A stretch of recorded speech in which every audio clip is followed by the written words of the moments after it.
ஹாப்பியா இருக்கு. ரொம்ப சந்தோஷமா இருக்கு. கொஞ்சம் பயமாவும் இருக்கு. ம். சார் அழகு பிக்சர் பழனிசாமி சாருக்கு ரொம்ப நன்றி. எனக்கு இந்த ஆப்பர்ச்சுனிட்டி தந்ததுக்கு. டைரக்டர் சங்கிலி சார், தேங்க் யூ சார். அவர் செட்ல எப்பவுமே ஒரு மாதிரி அப்படியே அப்படி இருப்பாரு. அவர பார்த்து நான் நெறைய அட்மையர் பண்ணியிருக்கேன். அந்த ஊர்ல இருக்கிற மாதிரியே நான் ஃபர்ஸ்ட் டைம் அப்படி பார்க்குறேன். ஐ மீன் அந்த மாதிரி ஒரு பெர்சனலா பார்க்குறது. அப்புறம் கேமரா டீம், ஈஸ்வரன் டீம் சூப்பரா பண்ணியிருக்கீங்க. Thank you so much. Dinesh sir, executive producer, thank you sir. Thank you so much.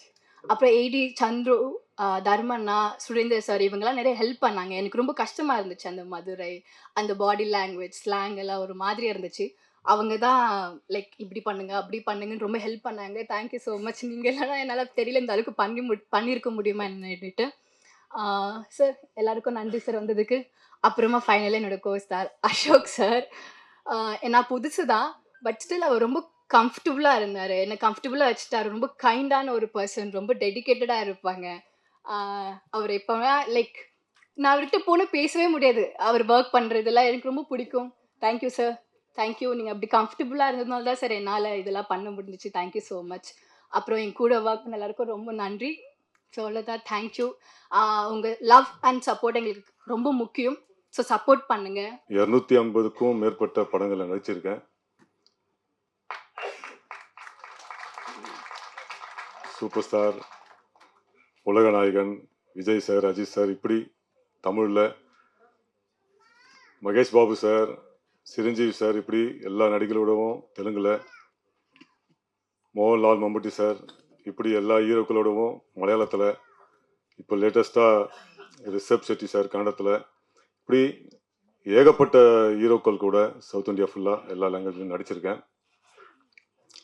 இந்த 250 படத்தில் பாதிக்கும் மேற்பட்ட படங்கள் புதுமுகங்கள், அறிமுகமாகிற படங்களில் நான் நடிச்சிருக்கேன்.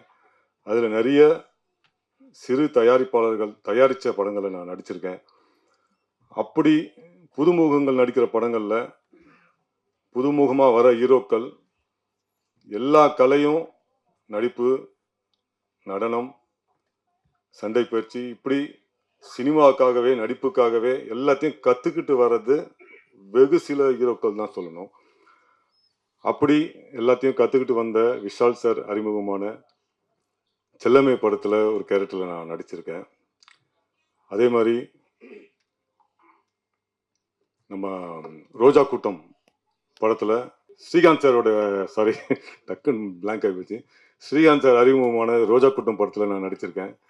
அதே போல தான் நம்ம அசோக் சார் நடித்த முருகா படத்துலையும் நான் நடிச்சிருந்தேன். அப்போதுலேருந்து நான் யோசிச்சிருப்பேன், ஏன்னா எல்லா திறமையும் இருந்தும் இன்னும் இந்த ஒரு இடத்துக்கு அடையிலையே, ஏன் ஒரு பெரிய இடத்துக்கு அடையிலையேன்னு சொல்லிட்டு பல முறை நான் யோசிச்சிருக்கேன்.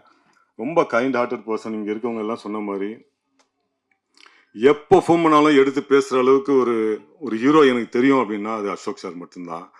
ஏன்னா நான் நிறைய ஹீரோக்கள் கூட நடிச்சிருந்தாலும் நான் எல்லாரு கூடவும் ஃபோனில் பேசுகிற அளவுக்குலாம் நான் ஒரு ஆர்டிஸ்டாக நான் இன்னும் வளரல. அப்படியே வளர்ந்தாலும் அவங்களோட பேசுகிற அளவுக்கு நம்ம ஈக்குவலான ஒரு இடத்த அடையலை அப்படின்னு நினைப்பேன் நான்.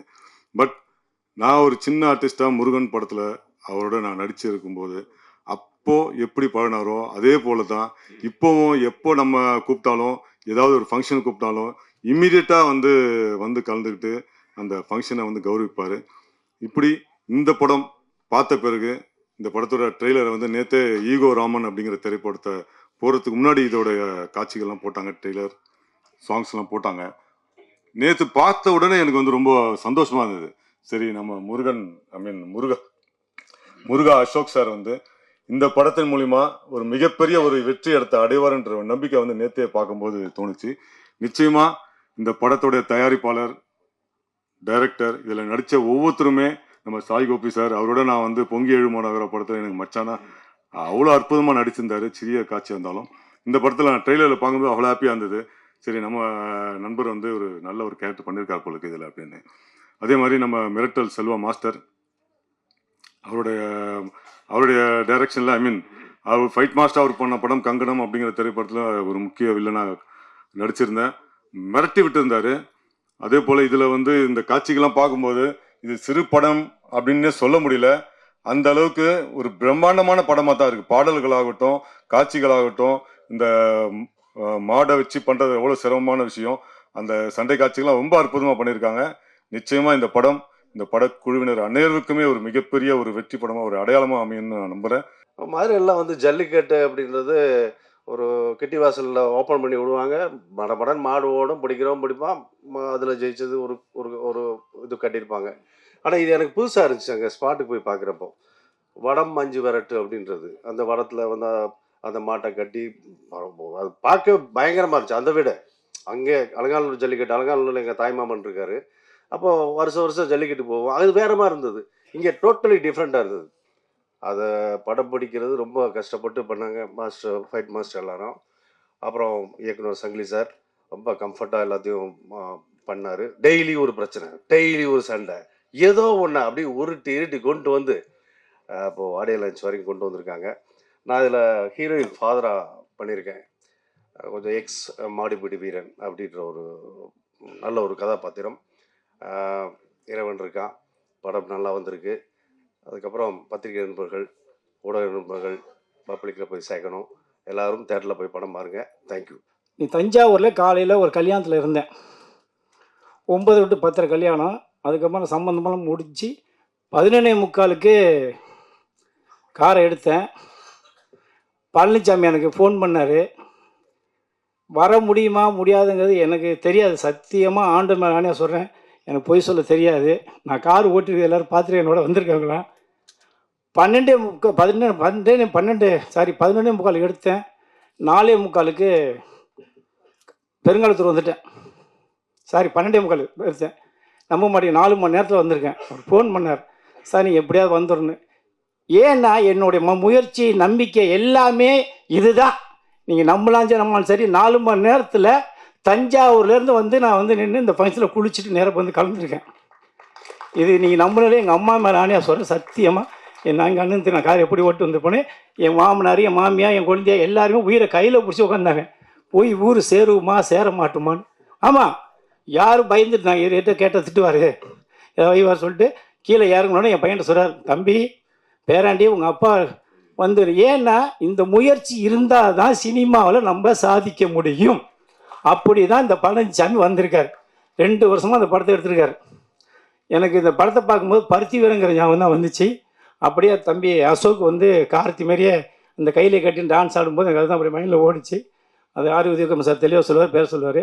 ஏன்னா ஒவ்வொருத்தவங்களும் சினிமாவில் ஏமாத்தாமல் வந்தீங்கன்னா, நீங்கள் ஆரி உதயகுமார் சார் வரலாம், பேர ஸ்டார் மாரி வரலாம், ஏன் சூப்பர் ஸ்டார் மாரி வரலாம். இன்றைக்கி ஒன்றும் இல்லை, நீங்கள் முதலமைச்சர் இப்போ யாருன்னு நீங்கள் பார்த்துங்க. அந்த சொன்னது நான் மட்டும்தான். அரசியல் பேசக்கூடாது, இருந்தாலும் நம்மளால் போட்டுருந்தார் சிஎம் சார் நன்றின்னு. மார்ச் 27 இதே மீடியாவில் நான் தான் சொன்னேன், தமிழ்நாட்டில் யாருமே தனித்து ஆட்சி அமைக்க முடியாது, கூட்டணி ஆட்சி தான் வரும் அப்படி சொன்னேன்.